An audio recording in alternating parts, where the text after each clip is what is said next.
Thank you for coming so early in the morning. And to all mothers here, happy Mother's Day. That's tomorrow, right? I think it's good to start. For children, probably you might want to consider proposing an investment plan for your mother. Or for mothers, maybe you want to set up an investment plan for your children. I hope that after this session, you have some ideas of how to do it. And I hope that I can give you a clearer picture on what's happening in the global markets right now. All right? Okay, keep calm and carry on. In this kind of environment, can you keep calm? You know, when you have got, over the weekend or just yesterday, while there were cyber attacks on a lot of the cyber websites globally. All right? So can you keep calm in this kind of environment? And last week, we just had a French elections, right? And so hopefully nothing happened, no black swan, right? Which actually had got 2 black swans last year, right? And so what's coming in the next 6 months or another 8 months to the end of the year, right? So can you just keep calm or not? Yeah, I believe so, because we are actually coming up from a very, very bad year last year. All right, and if, let's say, we stay as bad, all right, that means it cannot be worse. It cannot be worse, all right? So I think that's one very good consolation, that things cannot be worse than last year. All right, let me just show you some charts, and we'll open for questions later on, yeah? Okay, so the topics today, 2017 looks a lot better, and I want to show you what's happening across all other asset classes globally, including gold, including oil, including commodities, and also including the US and the European markets. How are they doing when compared to Singapore?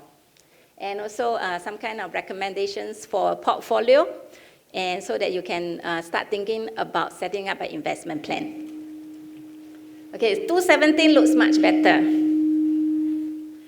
All right, so as I mentioned, nothing can be, we think that the global economy outlook is 2016 is actually one of the worst years. So why do I say it's actually one of the worst years? If you just look at this chart, this is the global GDP.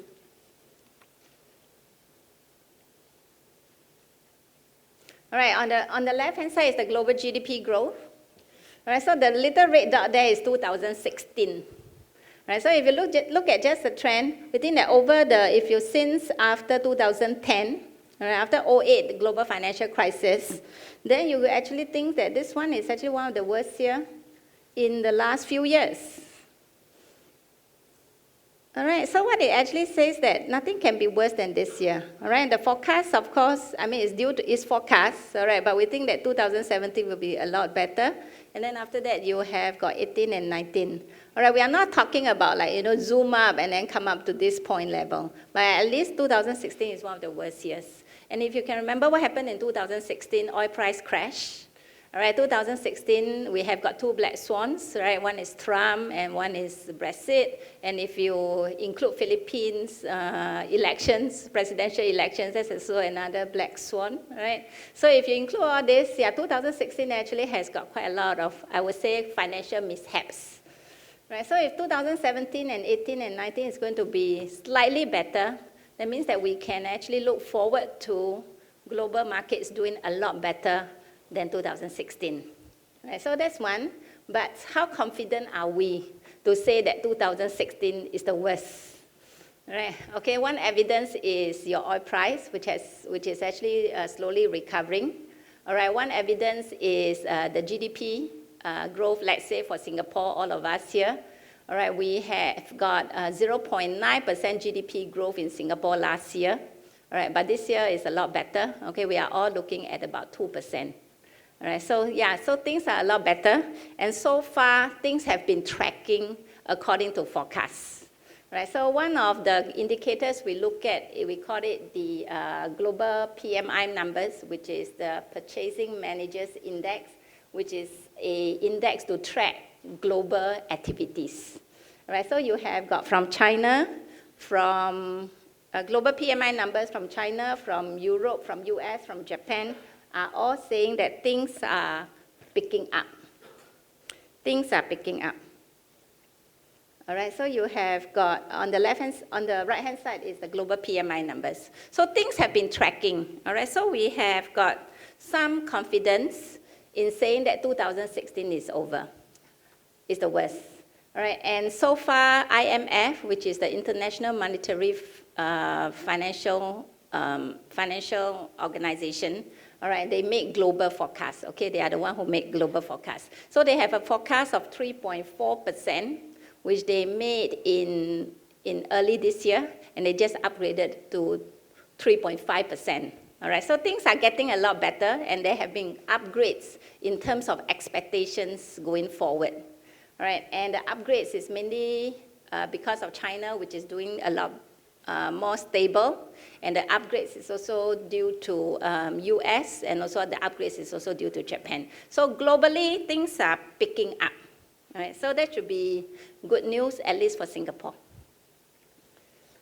All right, so what about the US? All right, everyone is worried about the US, all right, because last year we have got an election which sort of unexpectedly, when Trump unexpectedly win the elections, all right? And there's quite a lot of concerns as to whether he can actually drive the economy, all right? But what we are saying here is, even without Trump, things are actually recovering, all right? So there could be a lot of expectations on the new US president, whether he can really push through with his fiscal policies, whether he can really push through his tax reform and also a lot of the reform policies that he wanted to do, all right? Whether he can do it or whether he cannot do it, I think earlier in the year there are some expectations, all right? But as months goes by and weeks goes by, and when he reaches 100 days, nothing done, all right? So is there a lot of expectations in the markets that he can do something? Probably not. All right, there are not a lot of expectations. So if he can do something, it's a bonus. All right, but if he doesn't do anything, we think that the global recovery, as I showed you in the two charts before, that it is actually recovering even without him. All right, so no Trump. All right, that's what we say. But why is that the case? Okay, where is the driver from? All right, so even without Trump, things are actually recovering. Mainly, okay, everyone says low base, low base. All right, means because 2016 is the worst, and therefore definitely this year will be better. All right, so low base. Yes, I agree that things coming out from low base. All right, so at least 2017 we are safe. All right, but when will it extend to 2018, 2019? We have to watch. All right, but at least 2017 we are base. So that's why we say even if Trump doesn't do anything, 2017 is still good. All right, so if he managed to do something end of the year or first quarter next year, then maybe 2018 will be even better. All right, so 2017, one is low base. All right, secondly is because in this kind of environment where things coming up from low, there's a lot of opportunities for restructuring, for things to do better. And because things are actually quite cheap right now, right? So a lot of companies are actually making use of these opportunities to do some restructuring. Either you buy back your stocks, or you try to take over some other companies because some other companies are cheaper. All right, or even if you think that your stock is very cheap, then you just privatize your stock. So a lot of things are happening in this kind of environment. All right, so that's why when we say that 2.7% for GDP growth, when last year was only 0.6%, all right, it's mainly coming out from government spending and some kind of business investments in the US. All right, so things looking better even for the US. Okay, so what about China? All right, China is very important, all right, especially to this region and right now especially globally. All right, so this weekend, just on 13, 14, there'll be a meeting, a global meeting in Beijing in these 2 days on One Belt, One Road. All right, so for short, we call it OBO, right? One Belt, One Road, OBO, right? So that's where all the global leaders, including Russia, including Japan doesn't want to join, all right? So including Russia, including even Indonesia, global leaders, they are meeting in Beijing to talk about One Belt, One Road, right? So One Belt, One Road is an initiative by China, okay, to link up the whole region. That's what we call the new Silk Road, okay, all the way link up to Europe. Right? So it's either by railway or expressway or is even by the ports and the seas. All right? But in fact, China actually has been stabilizing. Right? And this is one of the drivers for a lot of the economies, especially in Asia, and also for other countries to stabilize as well. All right, if you look at the GDP growth, that's the GDP growth for China, all right? Okay, so we say China slowed down, China slowed down. Yes, it's true, it has slowed down, okay, because previously it's all about 8-9%. All right, it's all about 8-9% in China. Okay, you see the downshift too. And then after that, go down to 7%, all right, yeah, slow down. All right, but in the last few years, it has stabilized at about 6.5 to 7%. All right, and he has continued to maintain that. All right, so when things slow down from 8 and then 7 and then 6, then of course, you know, when people forecast, yeah, then the next one should be 5. All right, so that's what people are concerned, that things are slowing down. All right, but China, in fact, actually has been stabilizing at about 6.5%. All right, so the first quarter numbers was, in fact, a lot stronger. It is about 6.9%. All right, so stabilizing this is very important. So just now when I said, you know, 2016 is the worst year, as long as things doesn't go worse than 2016, yeah, things can actually pick up from there. All right, so China's stability is one of the main drivers for global economy to stabilize and to start picking up with more and more activities. All right, so that's one. All right, so with the US and with the China stabilizing, so the global economic picture should be quite safe. All right, that's what we think. All right, so we don't see that there's another big crisis, economic crisis coming on board. And whether things will slow down very, very sharply, fundamentally, we don't think so. All right, but what about the markets? All right, what about the markets? Meaning the equities markets. All right, Singapore market so far this year did very well. All right, it's one of the best performing market globally. All right, listen, globally. Okay, we never have got this for many, maybe 20 years already. All right, globally is the best performing market in US dollar term. All right, means your Sing dollars appreciate, your equities markets did very well. It's actually up 15% in Q1, first quarter. All right, 8% from stocks and 6% from the currency. Right, so it's the best performing global market. All right, but every day when we wake up, all right, I mean, no, maybe not mums and pops, yeah, but then those financial professionals. So when we wake up, we look at US. Okay, what did US market did last night? Okay, how they did last night? Not too bad. All right, it didn't crash. All right, it's down. It's just down slightly, about 0.2%. Okay, that's very safe. All right, so but with the U.S. market crash, all right, when 18,000, everybody thinks it's going to crash. All right, on the Dow Jones, 18,000. When Trump becomes the president, everyone thinks it will crash, but it didn't crash. All right, so will it crash or not? All right, so we don't think so. All right, probably it will continue to maintain that kind of levels, about 21,000, 22,000 on the Dow Jones, but we don't think it will crash. All right, why? Right, but if you look at the history of Dow Jones, what makes it crash? Right, there are a few instances in the past which actually make it crash. Right, so unless you have got very high valuations, all right, I think all of you have to be quite accustomed to this word, which is valuations. So it means that things are expensive. All right, so in stock market, we call it PE valuations. Okay, PE valuations right now is about 18 times for US. All right, but if you look at the chart here, okay, the red line here, Okay, it crashed in year 2000 at 22 times. Okay, we are quite near there. I mean, 18 to 22, that's about 10%, or maybe another 15%. All right, but we haven't gone to the stage where it will crash. All right, or unless you have got the recession in the US or globally. All right, like in 2000 tech bubble. All right, tech bubble, 2000 tech bubble, where after that followed by the recession, all right, and then the market crash. All right, so are we in a recession right now? No, we are looking at the recovery.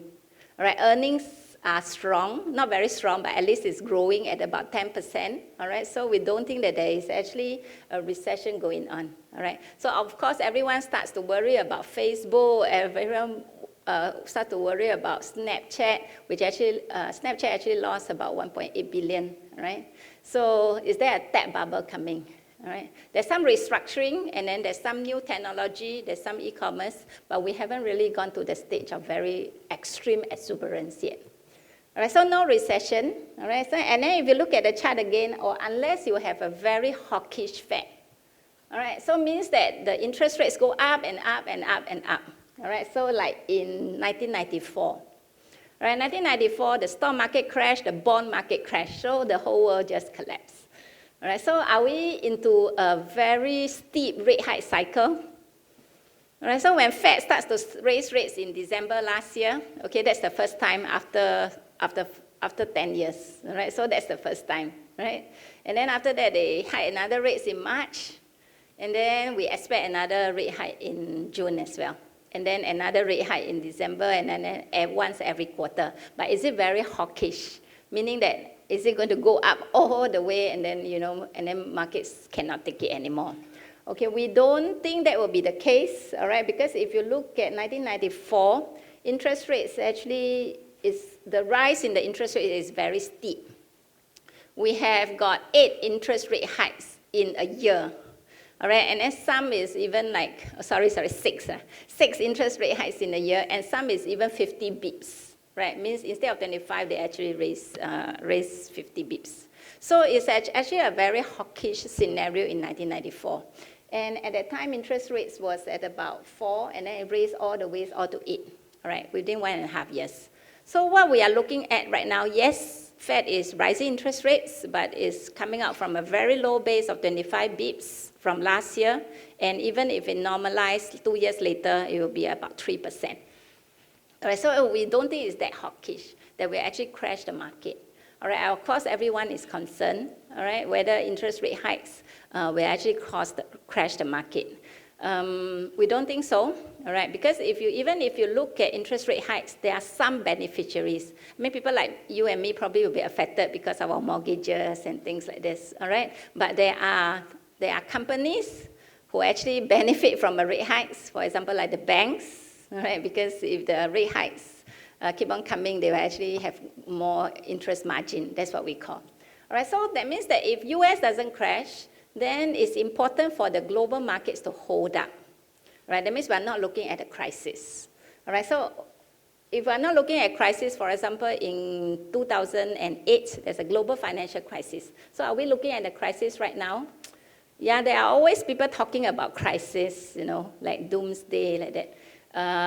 One crisis maybe you can think of is like the China debt. All right, so a lot of leverages on China corporates. So is that going to cause another crisis later on? Yeah, something to monitor, but will it really cause a global financial crisis? It probably will be a China crisis, all right? So if you look at the Chinese A shares, which is correcting right now, the government is trying to control the situation, all right? So we don't think there will be a global financial crisis upcoming. So with this picture in mind, we think that the US market can hold on. All right, of course, black swan I cannot predict. All right, black swan, anything can happen, but sometimes black swan, the markets actually treat it quite positively. All right, so one black swan probably, can Trump still be the president?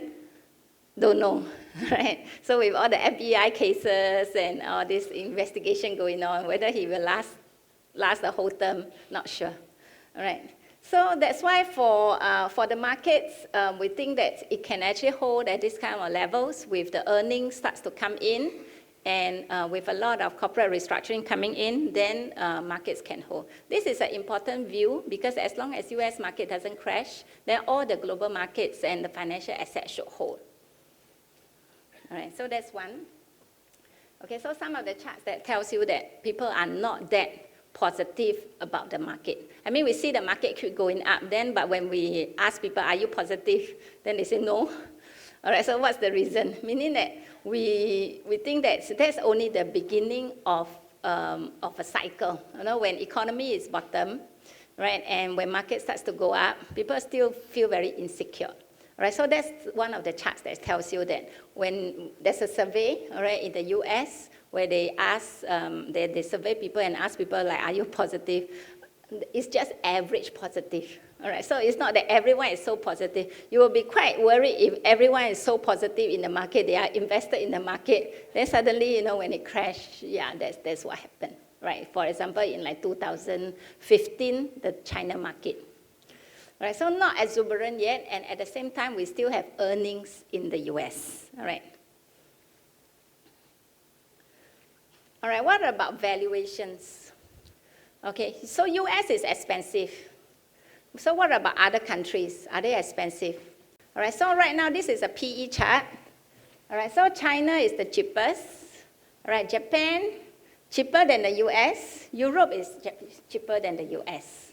All right, so if you don't buy US, all right, if you think US is expensive, there are still other markets which are cheaper. All right, so this is important as long as US hold, right? So if US hold, that's why I stress that US, yeah, it can hold. And then other markets will catch up with the US. Okay, that's one of the main themes for this year. All right, so Europe can catch up with the US. So until everything is expensive, yeah, then we will be quite concerned. All right, so Europe can still go on the valuations. Japan can still go on the valuations, and China can still go on the valuations. This is one of the reasons we think that there's still legs to the global rally, especially when the economy is bottoming. Okay, so if there's any risk, okay, we want to highlight. All right, so it's political rather than economic. So generally political, in this kind of environment, as long as the fundamental and the economy is strong, all right, and is recovering, and it doesn't significantly affect the fundamental, all right. For example, if you have a war and then suddenly your oil price starts to rise, all right, and then hurt all the economic recovery, yeah, then it will hurt the fundamental. But as long as it doesn't hurt the fundamental, then we think that any kind of crisis due to political will be a buying opportunity. All right, so for example, I'm sure this one is the latest star, global star, okay, he's Macron, right, who just won the French elections. All right, so we like Europe right now, right, because now we have him, right, and the fears on populism is actually fading. All right, so this one is one concern, right? So in the last 2 weeks, there has been quite a lot of concern whether there will be a war coming on the Korean Peninsula. So will there be a war? I also don't know, all right? But what happens is, yeah, we think that it's actually quite an impossible solution. All right, so it's difficult to solve the situation. So meaning that situation probably will hang on for some time. All right, unless really a war broke out. All right, so then regime change and things like this. All right, but if not, then we think that the situation will carry on. So how does it affect markets? How does it affect markets? Yes, right. It's just like, you know, when you are crossing the road, you know that there'll be quite a lot of cars, all right. But does it stop you from crossing the road? Right, it doesn't. All right, so that's why it will still happen, but it will actually continue to put a discount to the Korean market.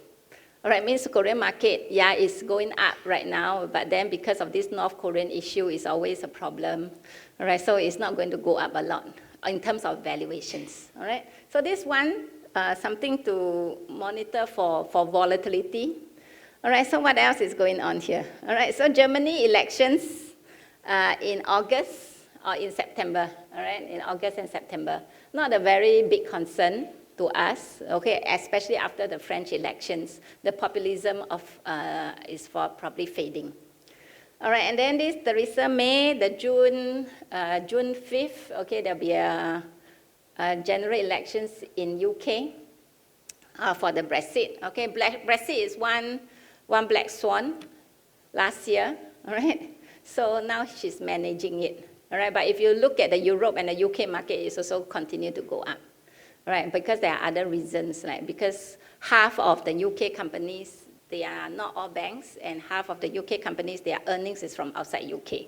All right, so there are other reasons why the markets do well. All right, so politically, we think it is a concern, but it's not enough to crash the market. All right, so as mentioned, like Trump, will he be impeached? Not sure, all right? After the FBI investigation, maybe, I don't know. All right, and then Xi Jinping. Okay, there are quite a lot of rumors, because like this year is the Chinese National Party anniversary year, all right? Supposed to have a leadership transition. Not yet, I mean, he will be second term, all right, but he will choose the next leader. All right, so quite a lot of rumors going on. All right, I recommend you one show right now, which is very hot, which is 人民的名义. Right, if you watch this show, yeah, so you will be quite concerned about the politics in China. All right, so political rather than economy, as mentioned, like in terms of economic risk, we think is low, but political will cause you some volatility. But if there's a big sharp sell-off in the market, yeah, we think it's a buying opportunity. All right, so how the markets are doing well, I've been talking about it on and off, all right, but let's see what's happening. Okay, year to date, okay, up to Thursday. Okay, this is the year-to-date performance. Okay, STI is the one in black, all right, which is up in local currency, 12.8%, which is actually very good for Singapore market, all right? And it is only next to the US market, okay, the last few, NASDAQ, which is the tech, mainly the tech sector, and next to the emerging markets including Asia, including Brazil, Latin America, they are all actually doing quite well, okay? And Asia ex-Japan is up 17.5% in US dollar term. Okay, which is the worst performing market? Oil price is down 12%. All right, so after the recovery towards end of the year to $60, right now it's about 40 something to 50. So right now it's about down 12%. And what else is there? All right, currencies is there. And then for the US market, it's up about 6 to 7%. All right, so it's actually quite commendable for just 4.5 months. All right, so will this kind of trend continue or not? And who will be the leaders in the second half? All right, let me just show you something. Okay, so some of the sectors that one can consider, all right, of course, yeah, this is the US, all right, so for maybe some more professional, I think we have a mix here, more professional ones, yeah, you can consider the banks, like the financial sector in the US, or the tech sector, all right, which is actually going up on a cyclical upturn, and also some structural changes over there, and the biotech sector, all right, which is also on the recovery. So throughout my presentation, you will actually hear a lot about recovery. I mean, yeah, it's a low base, but things are actually happening quite a lot, and we think that it's quite sustainable. Okay, the other one which is not doing well is actually the energy sector. Okay, as you know, like the oil price is down, all right, so that means that the energy sector will continue to be affected by the oil price. But if you take as a longer term, it will be quite a good sector to consider because of the cheaper valuations. All right, so sector, so as mentioned, we don't think that US will crash, all right, but what will actually sustain the index is there will be sector rotation. Sector rotation meaning that people buy the financial sector, then after that they get into some of the other sectors which are laggard, all right, then after that they back to the more cyclical sectors like the tech, like the bio, like the healthcare. All right, so defensive sectors like utilities and all this, we think that it will actually underperform. Right, so some of the cyclical sectors here. Okay, what about foreign ETFs? So foreign markets. Foreign markets like Japan, like Europe, all right, like UK, how are they doing? All right, so if you look at the chart again, they have been doing pretty well. All right, so since end of last year, they are all up about 20%. All right, so for Europe. So despite Brexit, despite a lot of the political events in Europe, things are actually holding up quite well, right, in Europe. So for us, yeah, we actually quite like Europe as a region, and yeah, we're recommending some of the exposure, or you can consider some of the exposure over in Europe. Okay, emerging markets as well. Okay, emerging markets, we particularly like Asia, especially some of like China, like Singapore markets. All right, and for emerging markets, as mentioned, it's not only Asia which is doing well, but mainly also other countries like the BRICS, for example, like Brazil, Russia, India, and China. They are all doing quite well. All right, so one is the valuations, and second is the recovery, which is quite strong. And thirdly, for emerging markets, the two things to watch is the US dollar, or three things to watch, is the US dollar, right, which actually hasn't really been strengthening a lot, which is good for emerging markets. All right, and then second thing to watch is the bond yields, all right, which is also not doing a lot despite what Fed is doing. And also the oil price, which is actually recovering. All right, so emerging markets is quite attractive. Okay, what about Asia? Okay, Asia ex-Japan, okay, is one of the best performer year to date. Okay, Asia ex-Japan, you have got India, you have got China there. Okay, both doing, China meaning the Hong Kong China, not the China A. All right, and Japan is also recovering as well. All right, so all the recovery story. All right, so at least for this year, we think it's quite sustainable. So because from a low base, all right, but secondly, for next year, yeah, we have to see that we actually come down all the way to consumption and investment starts to pick up. All right, so opportunities are there. Okay, what about bonds ETF? Meaning your bonds ETF means your fixed income. All right, so do you buy bonds right now? No. All right. Bonds are very safe, of course, right? I mean, not very safe, but then if you buy government bonds, should be quite safe, all right? But corporate bonds and all this, because interest rates are rising, okay? So if interest rates are rising, so generally, the price will come down if interest rates go up, all right? So bond market, in terms of performance, yeah, probably it will lag equities market. All right, so out of favor right now. So if you look at the interest rate charts, this is the Fed funds, all right? The one on the right-hand side, the red line, is the Fed interest rate. All right, so it's going up. All right, but of course, we don't think that it will go up to all the way to 5%, but at least 3% is foreseeable in the next 2 years. Okay, so this is not favorable for bonds. All right. Okay, commodities. All right, so if you say that, okay, oil price is rising, right? So Joanne, do I buy the commodities ETF or buy the commodities? We know that it is actually coming up the bottom, okay, but for it to go up a lot higher, it's not in the picture. It's not in the picture, all right? So we think that the oil price probably will cap at about $60. Right, so right now it's 40 something, 50, because there's a lot of oversupply in the market. All right, globally there's a lot of oversupply, and once it starts to go up, then there'll be more supply coming in, especially from the US. All right, so that's why we think that for oil price there'll be a cap. Okay, but will it crash down all the way to $20 to $30?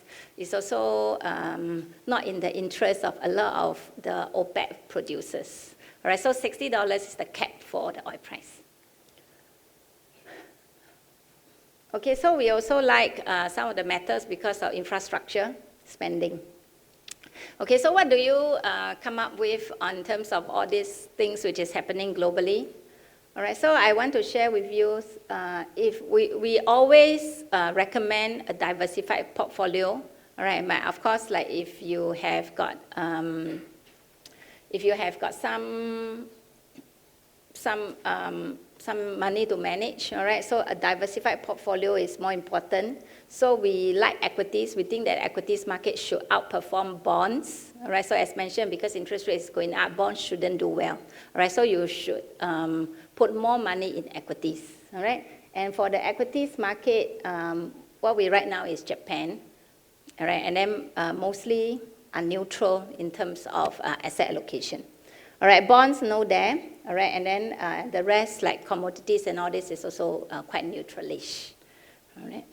But in terms of markets in Asia, let's talk something about what we are more familiar with. All right, so if you look at Asia markets, all right, Asian markets are doing quite well.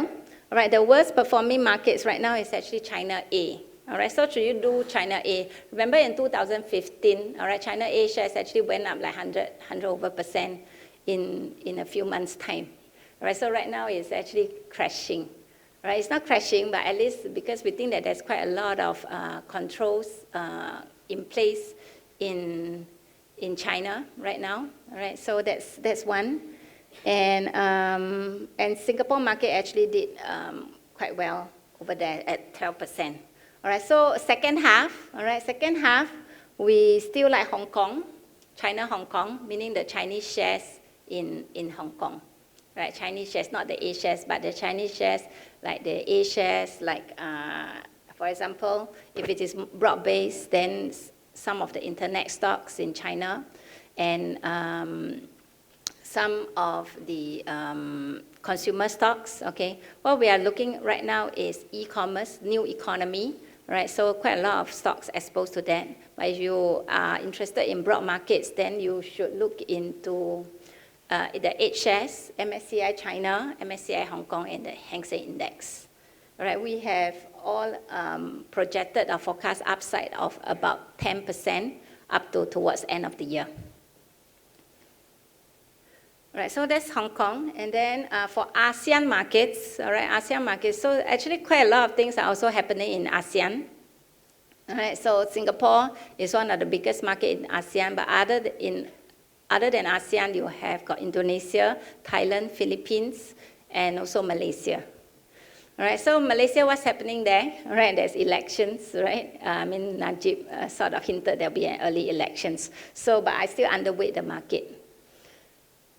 All right, so if it is elections, yeah, there could be a lot of excitement, sentiments, positive, all right, but we think that fundamentally, probably it will still lag the other countries. All right, and valuations is not that cheap in Malaysia, all right? And Singapore and Philippines market are the ones that we like. All right, so that's ASEAN. And for other markets like India, Taiwan, Korea, I know they are doing quite well right now, but do you start to rush into these markets? We think that valuations are actually quite expensive in these markets. I mean, Korea, it has done quite well, although it is still one of the cheapest market in Asia, but it's sort of, as mentioned, it always has a discount because of North Korea. All right, so we are underweight in some of these more expensive market, which we project less than negative return towards the end of the year. All right, so that's sort of sum up my presentation. All right, so for China, we think that there's quite a lot of drivers there. All right, so I think the time is up. All right, and yeah, if for any questions, yeah, maybe you can just go to the Vickers desk, DBS Vickers desk, and chat with me if you have got any questions later on. Thank you so much, everyone.